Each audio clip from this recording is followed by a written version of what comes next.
अस्सलाम वालेकुम student. I am Sajid, your chemistry teacher. और स्टूडेंट आज हम बी एस थर्ड जिसका सेकंड चैप्टर हमने स्टार्ट किया हुआ है और इसका आज हम लेक्चर नंबर 2 जो है वो पढ़ने वाले हैं। और स्टूडेंट आज के हमारे टॉपिक का नाम है रेजोनेंस इफेक्ट। इसे अकेला रेजोनेंस भी कहा जाता है। तो स्टूडेंट सबसे पहले जो है इसकी डेफिनेशन है रेजोनेंस की। It is the delocalization of pi electron. Student जो पाई इलेक्ट्रॉन होते हैं उनकी डी लोकलाइजेशन को रेजोनेंस कहा जाता है। और स्टूडेंट इसको समझने के लिए मैं आपको एग्जांपल देता हूँ बेंजीन की। स्टूडेंट बेंजीन का स्ट्रक्चर तो आप जानते ही हैं कि ये बेंजीन का स्ट्रक्चर है जिसमें तीन जो हैं वो डबल बॉन्ड होते हैं और तीन ही सिंगल बॉन्ड होते हैं। तो स्टूडेंट कल वाले लेक्चर में हमने देखा था डी लोकलाइजेशन क्या होती है या फिर डी लोकलाइजेशन कहाँ पे पॉसिबल है। ये कल हमने स्टूडेंट स्टडी किया था। एक दफ़ा रिवाइज करवा देता हूँ कि डी लोकलाइजेशन जो है वो कहाँ पे पॉसिबल होती है। तो स्टूडेंट डी लोकलाइजेशन के लिए मैंने आप लोगों को बताया था कि अगर किसी कंपाउंड के अंदर तीन या फिर तीन से ज़्यादा पी ऑर्बिटल, और पी ऑर्बिटल कौन से स्टूडेंट, वो वाले पी ऑर्बिटल जो अनहाइब्रिडाइज्ड होते हैं। अगर किसी मालिक्यूल में तीन या फिर तीन से ज़्यादा अनहाइब्रिडाइज्ड पी ऑर्बिटल हों तो वहाँ पे स्टूडेंट जो है वो डी लोकलाइजेशन पॉसिबल होती है। एक और मेथड भी मैंने आप लोगों को बताया था कि अगर आपके पास कोई इस तरह का मालिक्यूल हो जैसा कि ये है, आपके पास मालिक्यूल में कोई ए एटम हो, उसके साथ जो है वो डबल बॉन्ड हो, डबल बॉन्ड के बाद कोई दूसरा एटम बी लगाओ और उसके साथ कोई तीसरा एटम सी अटैच हो। और स्टूडेंट सी के ऊपर मैंने आप लोगों को कंडीशन बताई थी कि सी के ऊपर या तो फ्री रेडिकल हो, लोन पेयर हो, इसी तरह पॉजिटिव चार्ज, नेगेटिव चार्ज, या फिर उसके साथ डबल बॉन्ड या ट्रिपल बॉन्ड अटैच हो, तो वहाँ पर जो है वो डी लोकलाइजेशन जो है वो पॉसिबल होती है। तो स्टूडेंट सबसे पहले हम पहले मेथड से देखते हैं कि बेंजीन के अंदर जो कि हमने जो है ये बनाया हुआ है कि बेंजीन के अंदर डी लोकलाइजेशन पॉसिबल है या फिर नहीं है। तो स्टूडेंट मैं आप लोगों को दोनों मेथड से बताता हूँ कि इसके अंदर डी लोकलाइजेशन पॉसिबल है या फिर नहीं। तो स्टूडेंट एक चीज़ याद रखिएगा कि आपने ये देखना, ये बात आप लोगों ने याद रखनी है कि जब भी कार्बन एटम सिंगल बॉन्ड के साथ अटैच हो तो उसकी हाइब्रिडाइजेशन sp3 होती है। ठीक है। अगर कार्बन एटम जो है वो दो बॉन्ड बना रहा हो तो उसकी हाइब्रिडाइजेशन जो है वो sp2 होती है। ठीक है। और इसी तरह अगर कार्बन जो है वो ट्रिपल बॉन्ड के साथ अटैच हो तो उसकी हाइब्रिडाइजेशन जो है वो sp होती है। और साथ एक और चीज़ याद रखिएगा कि जब कार्बन जो है या फिर किसी मालिक्यूल की के अंदर जो एटम है उसकी हाइब्रिडाइजेशन जब sp3 हो तो उसके अंदर अनहाइब्रिडाइज्ड पी ऑर्बिटल नहीं होता। और जब हाइब्रिडाइजेशन जो है वो sp2 हो तो उसके अंदर एक पी ऑर्बिटल जो है वो अनहाइब्रिडाइज्ड होता है। और जब हाइब्रिडाइजेशन sp हो तो उसके अंदर दो अनहाइब्रिडाइज्ड पी ऑर्बिटल होते हैं। ठीक है स्टूडेंट। तो अब हम बेंजीन में देखते हैं कि बेंजीन के अंदर जो है वो जो बेंजीन है उसके अंदर कितने कितने जो हैं वो अनहाइब्रिडाइज्ड पी ऑर्बिटल हैं। ठीक है स्टूडेंट। अब इस कार्बन को देखें, यहाँ पे 6 कार्बन है। ठीक है बेंजीन के अंदर, और हर कार्बन जो है वो ज़रा चेक करें। ये वाला जो कार्बन है, ये वाला, इसके साथ देखें ये वाला कार्बन जो है वो डबल बॉन्ड के साथ अटैच है। उससे नेक्स्ट आगे ये देखें, ये भी जो है वो इस साइड से डबल बॉन्ड के साथ अटैच है। तो इसका मतलब है कि इन दोनों की हाइब्रिडाइजेशन sp2 है। अब स्टूडेंट सारे कार्बन चेक करें, हर कार्बन के साथ जो है वो डबल बॉन्ड है। तो हर कार्बन के साथ अगर डबल बॉन्ड है तो हर कार्बन की हाइब्रिडाइजेशन जो है वो sp2 है। तो स्टूडेंट जब हाइब्रिडाइजेशन sp2 होती है तो मैंने आप लोगों को बताया कि उसके अंदर एक अनहाइब्रिड पी ऑर्बिटल मौजूद होता है। ठीक है। तो इसका मतलब है कि बेंजीन के अंदर जो कार्बन लगे हुए हैं, हर कार्बन की हाइब्रिडाइजेशन sp2 है, तो हर कार्बन के ऊपर जो है वो एक एक अनहाइब्रिडाइज्ड p ऑर्बिटल भी मौजूद है। ठीक है, हर कार्बन के साथ जो है वो एक एक अनहाइब्रिडाइज्ड p ऑर्बिटल मौजूद है। यहाँ पे देखें, यहाँ पे ये अनहाइब्रिडाइज्ड, इसी तरह ये, इसी तरह ये हर जो कार्बन है उसके साथ एक एक अनहाइब्रिडाइज्ड p ऑर्बिटल मौजूद है।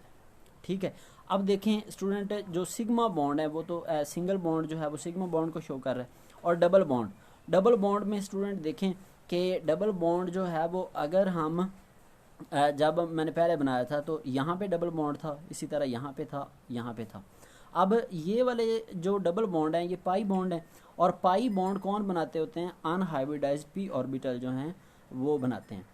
अब स्टूडेंट चूंकि हर कार्बन के पास एक अनहाइब्रिडाइज्ड p ऑर्बिटल है तो उसके अंदर एक एक इलेक्ट्रॉन भी होगा। ठीक है, अब जब हम अगर हम इन दो के दरमियान जो है वो, इसके अंदर भी एक इलेक्ट्रॉन है, इसके अंदर भी एक इलेक्ट्रॉन है, अगर ये दोनों इलेक्ट्रॉन शेयरिंग करेंगे तो यहाँ पे बॉन्ड बनेगा। इसी तरह स्टूडेंट अगर ऐसा ना हो, अगर ये वाला जो p ऑर्बिटल है और ये वाला p ऑर्बिटल है, अगर ये ओवरलैप कर जाएं तो यही पाई बॉन्ड जो है वो यहाँ नहीं होगा बल्कि यहाँ पे आ जाएगा। ठीक है, इसी तरह अगर ये वाले दो जो हैं ये ओवरलैप कर जाएं तो पाई बॉन्ड यहाँ पे होगा। ठीक है, पाई इलेक्ट्रॉन बॉन्ड यहाँ पे बन जाएगा। अगर ये वाले दो जो हैं वो ओवरलैप कर जाएं तो बॉन्ड यहाँ पे बन जाएगा।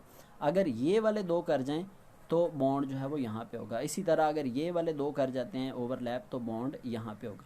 तो स्टूडेंट आप बेंजीन के केस में देख रहे हैं कि बेंजीन के अंदर जो ये पाई इलेक्ट्रॉन है, पाई बॉन्ड जो है वो हर जगह पॉसिबल है। जैसा कि स्टूडेंट मैंने आप लोगों को बता दिया है, यहाँ पर भी पॉसिबल है पाई बॉन्ड, यहाँ पर भी, यहाँ पर भी, यहाँ पर भी, यहाँ पर भी, यहाँ पर भी। यानी कि ये जो इसके 6 के 6 कार्बन हैं उनके अंदर जो पाई इलेक्ट्रॉन है वो घूम रहा है। कभी पाई इलेक्ट्रॉन यहाँ पे आ जाता है, कभी यहाँ पे आ जाता है, कभी यहाँ पे आ जाता है, कभी यहाँ पे आ जाता है, तो कभी यहाँ पे आ जाता है।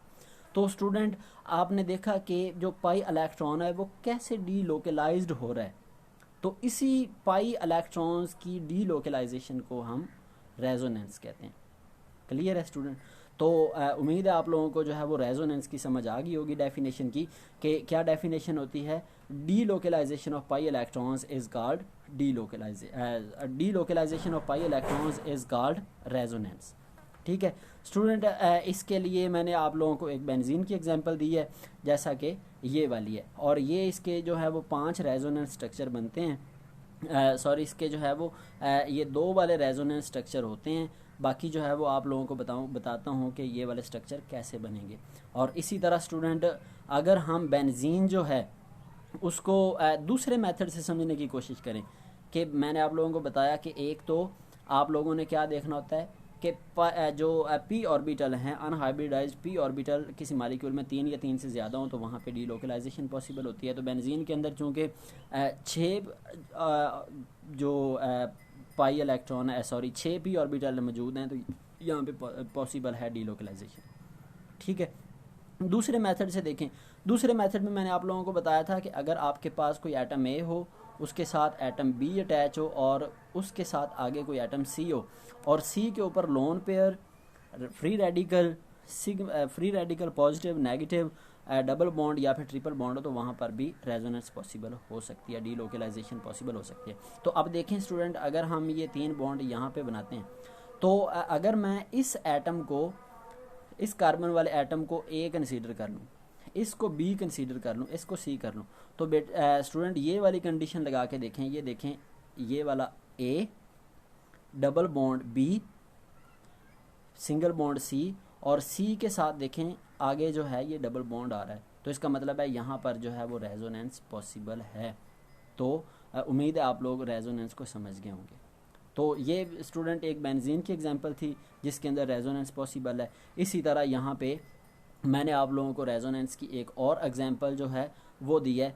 ये वाली जो एग्जांपल है इसमें स्टूडेंट अगर आप लोग देखें तो अगर मैं इस ऑक्सीजन को ए कंसीडर कर लूँ, इस कार्बन को बी कंसीडर कर लूँ, इस ऑक्सीजन को सी कंसीडर कर लूँ, तो स्टूडेंट यहाँ पर भी रेजोनेंस पॉसिबल हो सकती है। ये देखें A, double bond B, single bond C और सी के ऊपर लोन पेयर आ रहे हैं। ठीक है, तो इसके ये जो है ये दो रेजोनेंस स्ट्रक्चर जो हैं ये बनते हैं। स्ट्रक्चर बाद में बनाने सिखा दूँगा। ठीक है स्टूडेंट, ये रेजोनेंस की डेफिनेशन और उसकी आगे जो है वो दो किस्में हैं। नेक्स्ट स्टूडेंट हम देखते हैं कि रेजोनेंस के लिए कंडीशंस क्या क्या हो सकती हैं। Conditions for resonance to occur in a molecule के कंडीशंस क्या हैं। कंडीशन स्टूडेंट मैं आप लोगों को अब तक जो है वो बता चुका हूँ कि इसकी कंडीशंस क्या हैं। तो एक तो आप अनहाइब्रिडाइज्ड पी ऑर्बिटल को देख के बता सकते हैं कि इसमें रेजोनेंस पॉसिबल है, और दूसरा आप वो जो मेथड मैंने बताया है वो देख के बता सकते हैं। तो स्टूडेंट इसकी कंडीशंस की तरफ आते हैं। सबसे पहली कंडीशन जो है वो है सबसे पहली कंडीशन है student pi bond alternate. Student क्या कंडीशन है पहली, pi bond alternate with pi bond. इसका क्या मतलब है कि स्टूडेंट आपके पास जैसे atom A double bond B single bond C और सी के साथ जो है वो डबल बॉन्ड, ये वाली पहली कंडीशन स्टूडेंट जो है ये है। ये देखें आप बेंजीन के अंदर देखें, बेंजीन में जो कार्बन नंबर 1 आपको नज़र आ रहा है ये, इसके साथ आगे कार्बन नंबर 2 है, उसको अगर हम बी कंसीडर कर लें, कार्बन नंबर 3 को अगर हम सी कंसीडर कर लें तो 3 के बाद देखें आगे डबल बॉन्ड आ रहा है, तो इसका मतलब है इसके अंदर रेजोनेंस पॉसिबल है। तो स्टूडेंट ये पहली कंडीशन है जिससे हम जो है वो पहचान लेते हैं कि किसी मॉलिक्यूल के अंदर रेजोनेंस होगी या फिर नहीं होगी। तो स्टूडेंट ये पहली कंडीशन थी। नेक्स्ट हम जो है वो आते हैं कंडीशन नंबर 2 पे। तो दूसरी कंडीशन स्टूडेंट है lone pair alternate with pi bond, lone pair alternate with pi bond.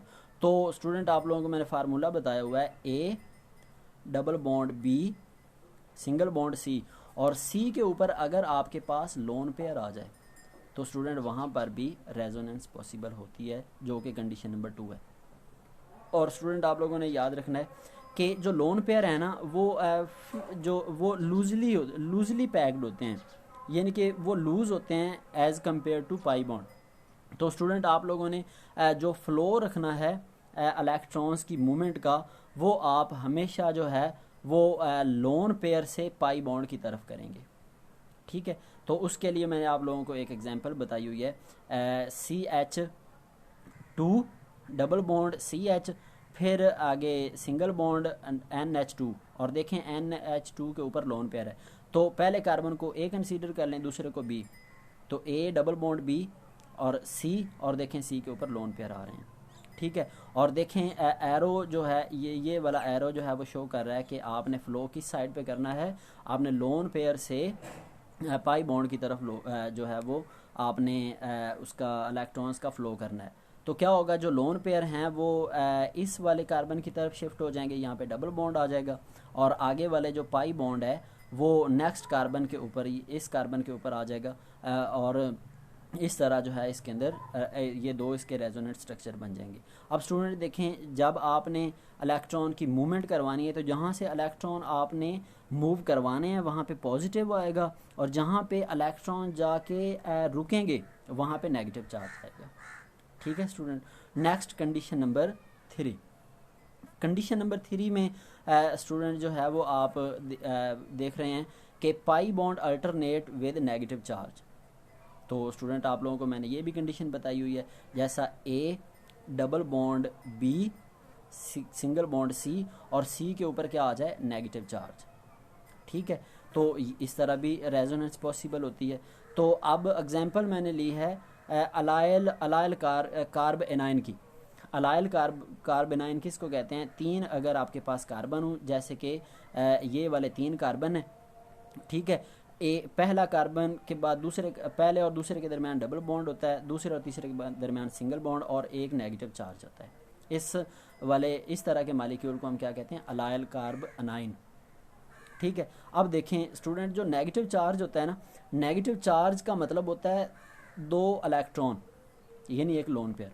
तो स्टूडेंट ये बिल्कुल पहले वाली कंडीशन जैसी बन गई है कि जो लोन पेयर हैं वो क्या करेंगे, वो पाई बॉन्ड की तरफ शिफ्ट होंगे। तो ये लोन पेयर जो है वो यहाँ पे आ जाएंगे, तो यहाँ पे डबल बॉन्ड बन जाएगा, और ये वाला जो पाई बॉन्ड है इसके इलेक्ट्रॉन जो हैं, जो एक बॉन्ड है उसमें 2 इलेक्ट्रॉन होते हैं, तो ये बॉन्ड जो है वो आगे शिफ्ट हो जाएगा। तो इस तरह ये डबल बॉन्ड सिंगल बॉन्ड में चेंज हो गया। तो इस तरह ये इसका रेजोनेंस स्ट्रक्चर बन गया।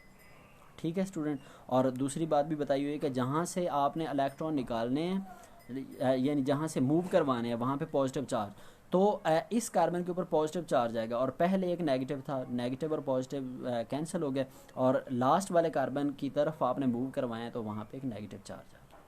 ठीक है स्टूडेंट। नेक्स्ट जो है वो कंडीशन नंबर 4 है, पाई bond alternate with positive charge. Pi bond alternate with positive charge. इसके लिए स्टूडेंट आप ये देख लें, ए डबल बॉन्ड बी, सी और सी के ऊपर पॉजिटिव चार्ज।